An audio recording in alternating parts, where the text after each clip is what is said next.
Assalamualaikum warahmatullahi wabarakatuh. Ladies and gentlemen, let me introduce myself. My name is Allisa Putri. I'm from Widyatama University, Mayor of Accounting. In this occasion, in front of you all, I want to tell my speech about mental health among teenagers. Before talk about my speech, I want to say thank you very much to the committee for allowing me time to stand here, and thank you for the judges and all participants whom I love.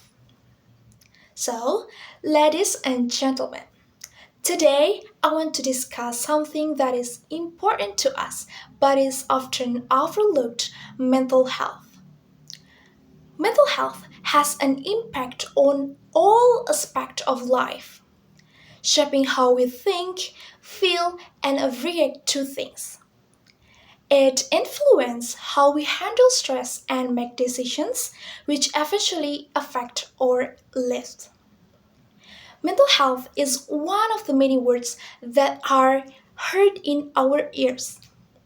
But do you understand? Do you understand what mental health is? According to data from the Ministry of Health, good mental health is a condition in which the inner person feels comfortable, safe, and at peace, so that they can run and could run.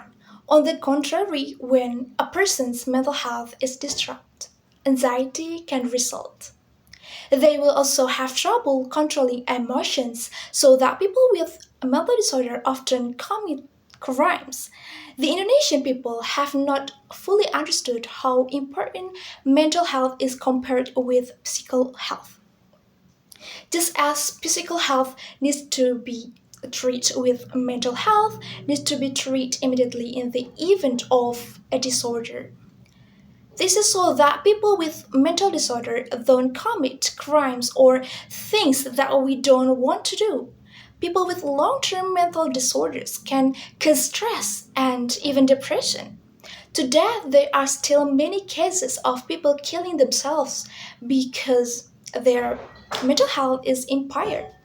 Mental health is an important issue to discuss in view of the large amount of mental dissolution that causes physical health. If we wish to make a reference to a mental hospital, many of the mentally ill patients are not sick because their brains are damaged, but because their souls are fragile.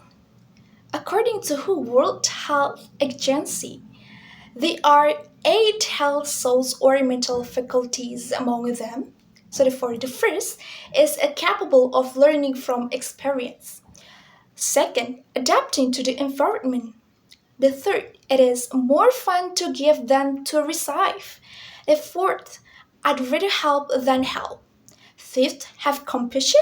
Sixth, taking pleasure in the fruits of his labor.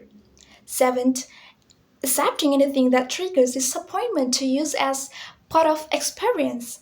Eight, that is a think positive. So, then how do I solve this? So, for the first, don't put others' interests ahead of our own. So, the second, learn to accept what flaws we have. Third, don't compare our work with others. And for the last, we must not be easily swayed by a word of reproach that others may say to us.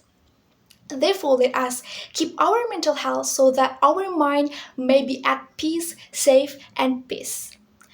Don't forget that mental health is priority, not an afterthought. It's time to challenge the stigma, encourage one another, and foster a culture in which mental well-being is valued just as much as a physical health. Together, we can create a compassionate a society that understands the value of mental health for all. Maybe that's all I can say. Thank you for your attention, and if there are any wrong words, I hope that my speech will benefit all of us. Wassalamualaikum warahmatullahi wabarakatuh.